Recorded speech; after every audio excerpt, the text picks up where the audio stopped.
Have you ever made a decision you thought would save your future, only to realize it quietly destroyed someone else's?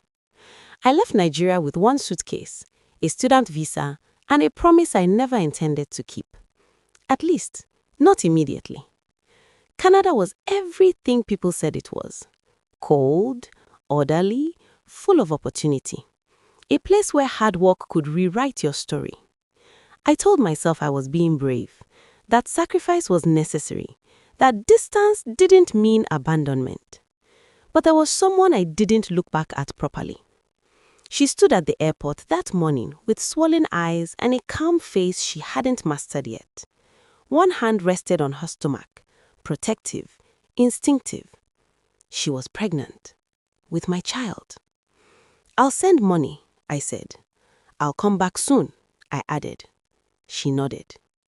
Not because she believed me, but because believing nothing would have broken her. I didn't tell my parents. I didn't tell my friends. I didn't tell Canada. I buried the truth under deadlines, survival, accents, and ambition. Years passed. I worked, I studied, I struggled, I succeeded just enough to feel justified. Whenever guilt knocked, I reminded myself that I had left to build something. But life doesn't forget the people you do. Every birthday I missed, every scan I didn't attend, every first step I never saw. I told myself she would understand, that one day I would explain. That explanation day never came. Until 12 years later. I stood in the arrival hall of the same airport I had left from.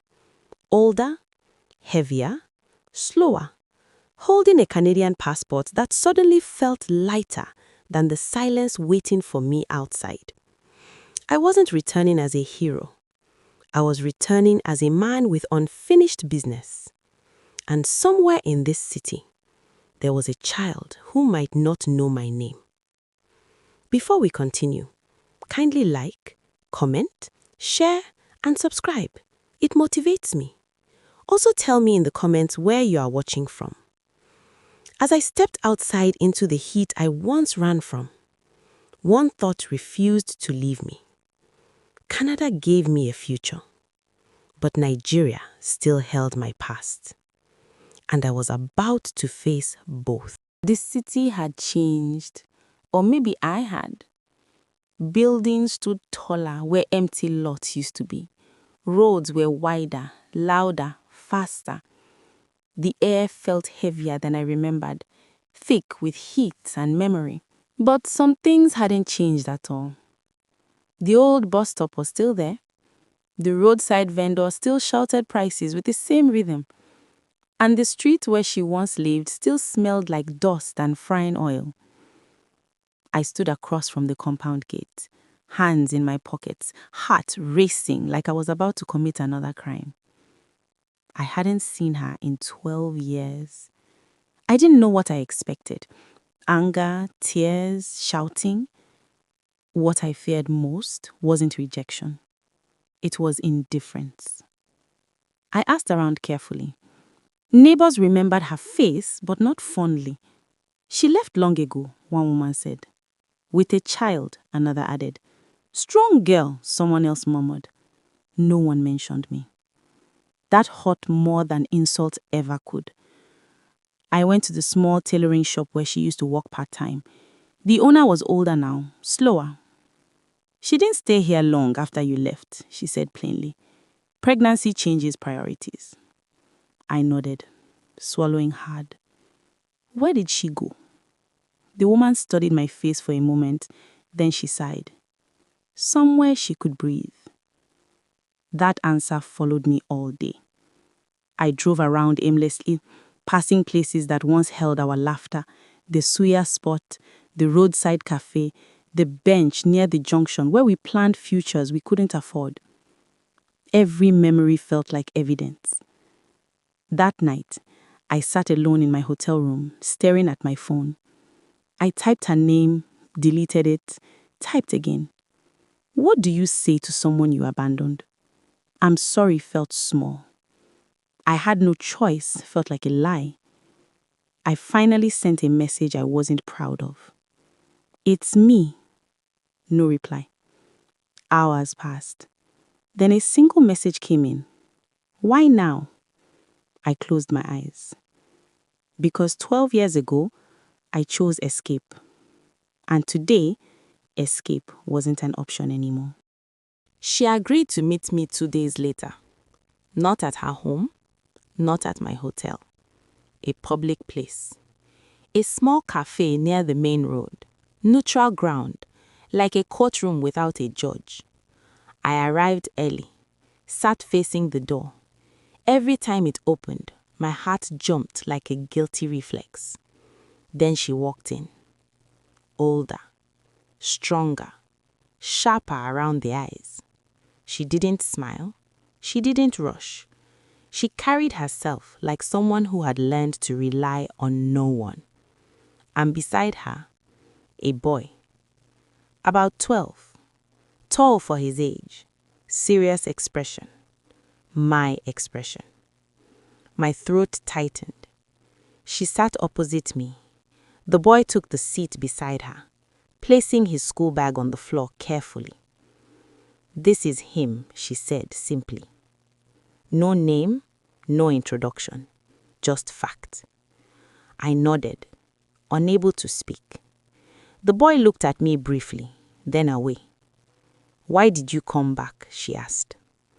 The question was calm. That hurt more than shouting. I was afraid, I admitted. Back then, I thought leaving would fix everything. She let out a short laugh. "It fixed you," she said. "It broke us." I looked at the boy again. He was stirring his drink quietly, pretending not to listen. "Does he know?" I asked. "He knows his father left," she replied. "He doesn't know why." I swallowed. "I want to be part of his life," I said. The words sounded rehearsed even to me. She leaned back slightly. 12 years, she said. You want to enter a life that already learned how to survive without you. She wasn't cruel. She was honest. The boy finally looked at me properly. "You are from Kanama?" he asked. "Yes," I replied. He nodded slowly. "My mom says cold places make people selfish." She didn't correct him. That was my sentence. We sat in silence after that. Not awkward silence, measured silence. As if everyone was deciding what the future was allowed to include. When we stood to leave, she turned to me one last time. "This isn't about forgiveness," she said. "It's about responsibility." And as they walked away together, I realized something painful. I had not returned to reclaim a family.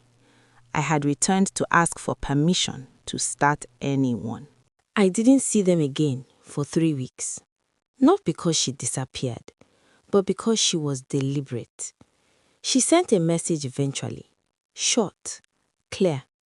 "If you want to be involved, we'll do this slowly." No warmth, no anger, just boundaries. And for the first time in my life, I didn't try to negotiate them. I sent money, not as an apology, not as a bribe, but as support. School fees, books, medical insurance, things I should have done 12 years ago. She accepted it without comment. We met again, then again. Always public, always structured. I was allowed to listen more than I spoke, to learn routines I had no right to disrupt. The boy, my son, never called me anything. Not dad, not my name. Just silence.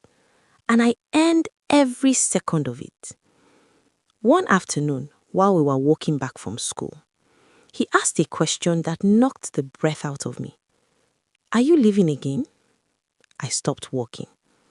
"No," I said quietly. "I'm here." He nodded like someone filing information, not trusting it yet. "That's what you said before," he replied. There was no accusation in his voice, just memory. I stayed. I rented a small apartment nearby, turned down a job offer that would have taken me back abroad. For the first time, I chose inconvenience over escape.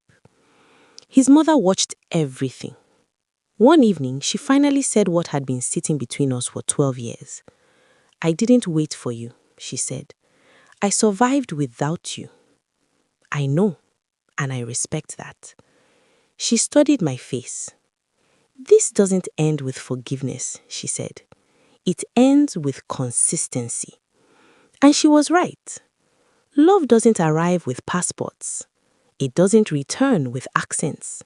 It grows where effort stays. Months later, my son handed me a school form. "Emergency contact," he said.